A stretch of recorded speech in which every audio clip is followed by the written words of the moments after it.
بدلیں زندگی زیتون T V. Girl friend boy friend, یہ یورپ کا کلچر ہے جس نے نہ عورت کو عورت چھوڑا، نہ مرد کو مرد چھوڑا، نہ وہ خامند ہے، نہ باپ ہے، نہ بیٹا ہے، نہ بھائی ہے، وہ عورت نہ بیوی ہے، نہ ماں ہے، نہ بہن ہے، کچھ بھی نہیں ہے، وہ ایک ٹیشو پیپر ہے، استعمال کر کے پھینک دیا جاتا ہے۔ دونوں کے رشتے بے غیرتی نے مٹا دیے، دیمک کی طرح چاٹ لیا ہے یورپ کے معاشرے کو۔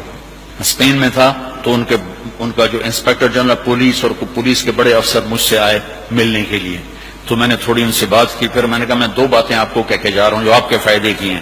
ایک، میں دیکھ رہا ہوں آپ کا فیملی سسٹم ٹوٹ چکا ہے، اس سے آپ کی نسل تباہ ہو جائے گی۔ دوسرا، میں دیکھ رہا ہوں آپ کے پارکس میں گیا ہوں اور شہر بازار میں پھر رہا ہوں، آپ کے بچے نظر نہیں آ رہے، یا جوان ہیں یا بوڑھے ہیں، آپ کا جنریشن گیپ آ رہا ہے۔ ویسے سر پکڑ کے بیٹھ گئے، کہنے کہ تم نے ہمارے وہ دو مسئلوں پر ہٹ کیا ہے جو ہمارا سب سے بڑا سر درد اس وقت بنے ہوئے ہیں۔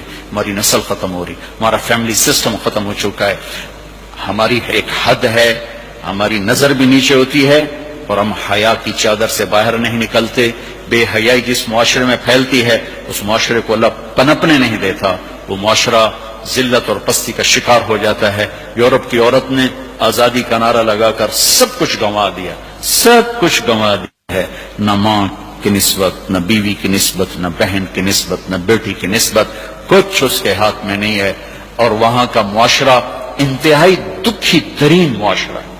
تو میرے عزیزو، اب ہمارے اگر حکمران چاہتے تو الگ الگ یونیورسٹیاں آرام سے بن سکتی تھیں، کوئی بڑا مسئلہ نہیں تھا، لیکن شاید کسی کو بھی یہ شعور نہیں ہے کہ میرے اللہ نے کتنی احتیاط کے ساتھ عورت کو عزت دی ہے، اور اس کی عزت کی حفاظت کے لیے کیا کیا قانون بنائے ہیں، کیا کیا اس کے لیے خوبصورت طرز زندگی عطا فرمایا ہے۔ لیکن ہم یورپ کے پیچھے پاگلوں کی طرح بھاگ رہے ہیں، اور اس کو ہم اپنی زندگی سمجھ رہے ہیں۔ ایک اس موبائل نے فحاشی کو بہت زیادہ دیا ہے، بہت زیادہ پروموٹ کیا، اس سے آپ اپنی فائدے کی چیز اٹھاؤ، لیکن اپنے اخلاق کو برباد نہ کرو، اپنی آنکھوں کو برباد نہ کرو، کہ سب سے زیادہ دل کی سختی ان آنکھوں سے آتی ہے، ان آنکھوں سے آتی ہے۔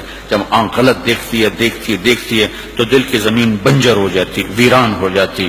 اپنی آنکھوں کے پردے گرانا سیکھو، حیا سیکھو، پاک دامنی سیکھو، حد فاصل رکھو۔ اللہ تعالیٰ نے ہم خود تراشتے ہیں منازل کے سنگ میر، ہم وہ نہیں ہیں جن کو زمانہ بنا گیا۔ ہماری تہذیب ہے، ہماری ثقافت ہے، ہمارا بیٹی کا مقام ہے، بیوی کا مقام ہے، بہن کا مقام ہے، ماں کا ایک مقام ہے، ہمارے ہاں رشتوں کی قدر ہے۔ اس قدر کو میرے اللہ نے ہمارے دل میں بٹھایا۔ قرآن نے سینکڑوں آیات اتاری ہیں ماں کے، بیٹی کے، بہن کے رشتوں کو باقی رکھنے کے لیے، میرے نبی نے کھول کے بتایا ہے۔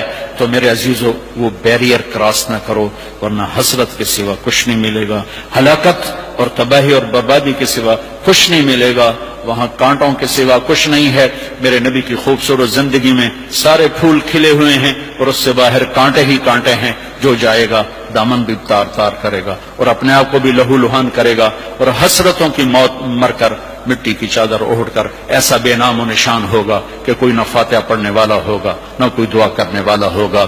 بے حیا معاشرہ وہ زمین کے لیے، دھرتی کے لیے ناسور بن جاتا ہے، اور پاکیزہ معاشرہ اس کائنات کا سب سے خوبصورت پھول ہوتا ہے جس کی مہک سارے عالم کو چمکاتی ہے، سارے عالم کو خوشبودار کرتی ہے۔